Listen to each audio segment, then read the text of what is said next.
everybody, my name is John O'Neill. I'm the president of the Baltimore Streetcar Museum, and today we're putting together a little video about car 3828 back here. It's one of our original stalwart cars we used to use to operate in our service until about 15 years ago, I guess. And it has an interesting history.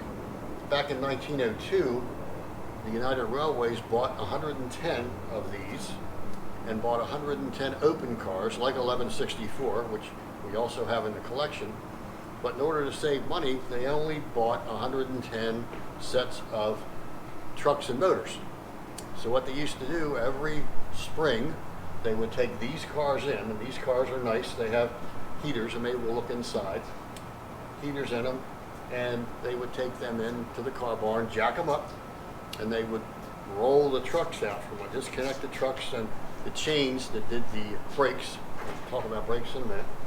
And they would disconnect them and then leave these on jacks in the backyard of the car house for the summer.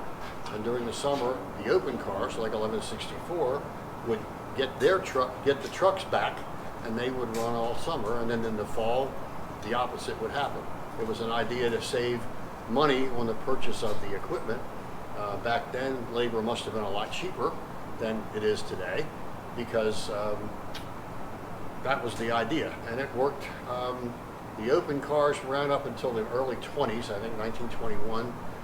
These cars actually ran into the early 1930s, and the reason that they stopped running was that they don't have air brakes. The company never equipped these cars with air brakes for whatever reason.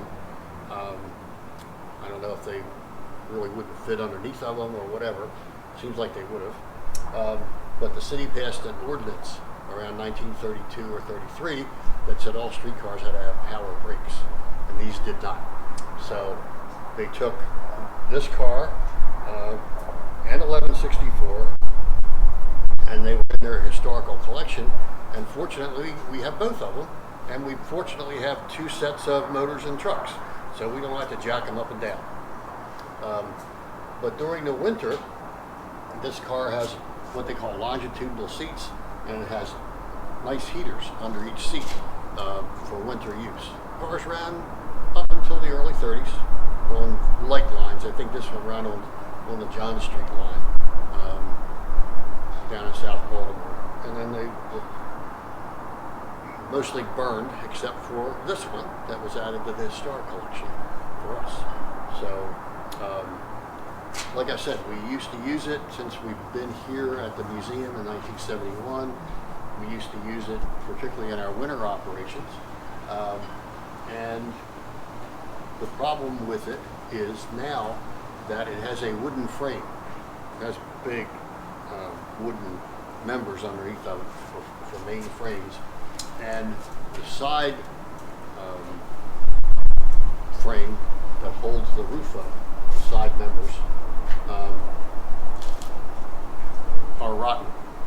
They've gotten rotten over the years from water ingress. So we stopped using it.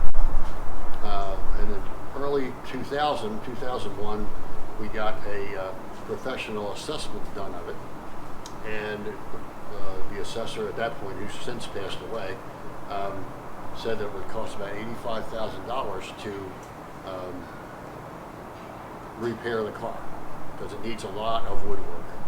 The car, except for the wheels and the motors, is entirely made of wood. The frame is wood, the sidebars are wood, everything's wood. And like I said, some of the parts of it have gotten rotten over the years. So we really can't use it to operate with passengers on it. It will run. Right now it has only one motor in it. It's only supposed to have two. But that's been out for repair for quite a while, because we haven't been able to run it anyway. So it's been shuttled back and forth in the car house. So we applied for a grant with the Maryland Historical Trust for $85,000, which is a half the amount of money it will take to repair it, because they only pay 50%. And we are going to be doing a fundraiser for the other half of the money, assuming we get the grant's in. The idea is that we'll send it out to a professional restorer off-site, and he will restore all the woodwork. We'll take care of the electrical aspects of it. But the big thing is, of course, the woodwork and the frame.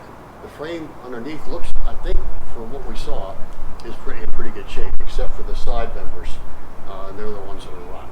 So that's what we need to do. And if you want to donate to our old car 3828 from 1902, we'd sure love to have your donation.